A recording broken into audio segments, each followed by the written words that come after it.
Carrion is Netflix's latest movie to be released on the platform, and it shot straight to number 1 of the top 10 charts following it being put on there. Everyone's been calling it the new Die Hard, and I can see this being included in a debate on if it's actually a Christmas movie or not in a few years' time. Starring Taron Egerton as an airport security officer named Ethan, who's forced into going rogue as a mysterious traveler played by Jason Bateman tried to sneak a bomb onto a plane and used Ethan's girlfriend Nora's life as leverage. This thriller was one that tried its best to bring the suspense whilst capturing the feeling of Christmas.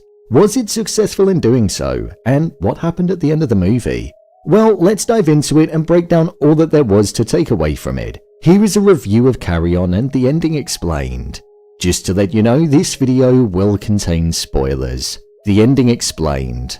With regards to the ending of this movie, we saw that Ethan was a man that started the film with no real drive or motivation within his career. He was just kind of going along with it, but following his girlfriend Nora revealing that they had a baby on the way, he wanted to get himself into gear and bring in more money so that he could support his family. Ethan had this underlying dream of being a cop, but he deliberately failed the polygraph test, which meant that he didn't get it. Whilst in his current job, we saw all of the instincts and behaviours that he had throughout the movie. He was observant, perceptive, and had the mind and bravery of a police officer.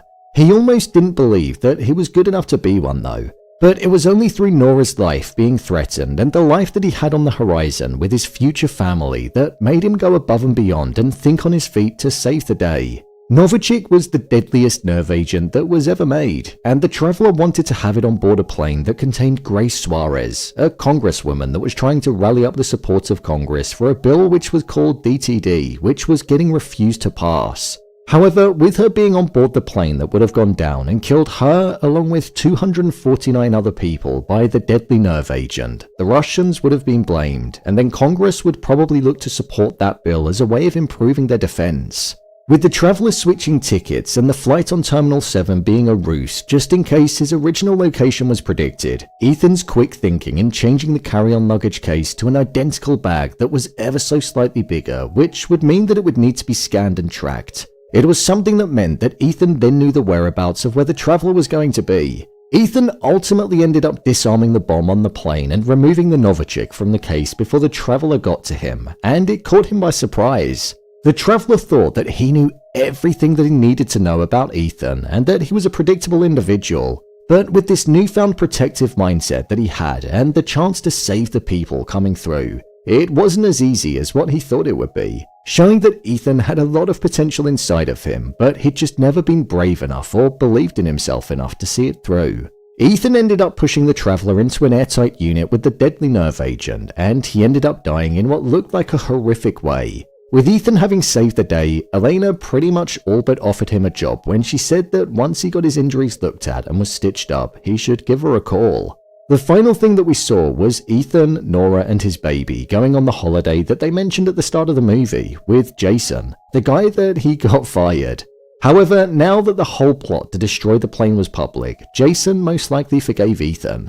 We also saw that Ethan had a police badge, and his connection with Elena landed him the job that he always wanted. The character went on a monumental journey, and he definitely wasn't the same person at the end of the movie compared to what he was at the start. All it took was him actually believing in himself. Nora always did, but he didn't know why. However, now that he did, he landed his dream job. My review of the movie. I thought this was a pretty good movie. It was an easy watch where it was about a serious subject matter, but it didn't feel heavy during the runtime. There was suspense and tension, and we didn't truly know what was going to happen, so it managed to capitalize on that feeling that it wanted us to feel. For me, I'd say the movie was probably at its best when we saw the initial conversation taking place when Ethan first encountered Jason Bateman's character, the Traveler. It reminded me of the 2002 movie Phone Booth, and the feeling of uncertainty and fear that the main character felt was pretty much mirrored in both movies. One of the most memorable and probably one of my favourite scenes in this film was the one which had the car crash that Eleanor was involved in. It was shot really well, and as the car was going across the highway and narrowly avoiding all of the other vehicles, climaxing with it looking like she was going to be killed but ultimately surviving, it was a moment that was exciting to watch for sure. In terms of the performances of the characters, it was quite an intimate movie in the sense that it was mainly Taron Egerton and Jason Bateman speaking with one another. Their chemistry when they weren't on screen together was strong, and it was amplified even more when they were together. I do think though there were a couple of things that didn't quite make sense when it came to the climax of the movie. I didn't quite understand why the motion camera didn't go off in the luggage section of the plane when it was just Ethan down there. And I also thought it was a bit coincidental that the traveller just took himself down to the luggage section too. It wasn't really that believable in my opinion, and it just felt too perfect of a situation. I thought the few twists that did occur in the movie though, such as Matteo being manipulated and participating due to his husband Jesse being held hostage, and also the switching of the flight tickets was quite smart. I didn't see either of those things coming and it did take me by surprise. The ending of the movie was definitely a cliche. Ethan got the happy ending that he always wanted, with him actually becoming a police officer in the final scene. We saw that it was about a year later and he had to place his badge in the security scanner before he boarded the flight that he promised Nora that he'd take her on. It was a massive cliche. But with this probably eventually being looked back on as a Christmas film, I feel like it had to have one. Otherwise, it's not one that you're going to put on around the holidays in the future. In terms of the performances of this movie, I thought Egerton did a great job in his role. It's not the most difficult role that he's taken on, but it was one which was quite intimate and had a wide range of emotions within it, as he went from being this person who was stuck in his job with no drive to being on the cusp of losing the very life that he was about to embark on.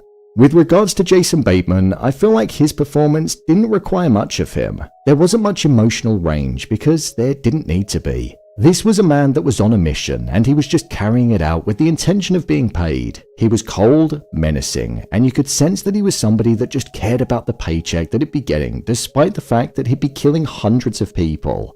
A character that frustrated me and felt a little bit out of place was the Watcher. I don't know why right at the end he was almost frothing at the mouth to kill Nora. It felt too unrealistic and I didn't buy the fact that he was ever like that. It was almost animated. Other than that, his performance was strong, but it just got a bit too much in the car park. In terms of if this movie's worth watching, I think it's quite an easy film to follow, and one that has you on the edge of your seat for the most part of it. Its runtime is just shy of 2 hours, and to be honest, I would have expected this movie to have been about 1 hour and 40 minutes, so it's a little on the longer side for what it is. But I would say it's still worth the watch. It's not going to blow your mind away, but I think you'll enjoy the ride that it takes you on, as it is quite exciting and it has the tension and suspense that it needs. So, there you have it, a review of Carry On and the ending explained. If you want to see more videos on your favourite TV series and movies being broken down, then click on the card in the top corner, or alternatively you can head over to my channel where you'll find them all. And finally, if you'd like to see what I gave this movie out of 5 stars, then head over to my Letterboxd profile. It's where I rate the latest releases in real time. What did you think of this movie? Would you call it a Christmas film? Let me know your thoughts in the comments. As always, thanks for tuning into the video and I'll see you in the next one.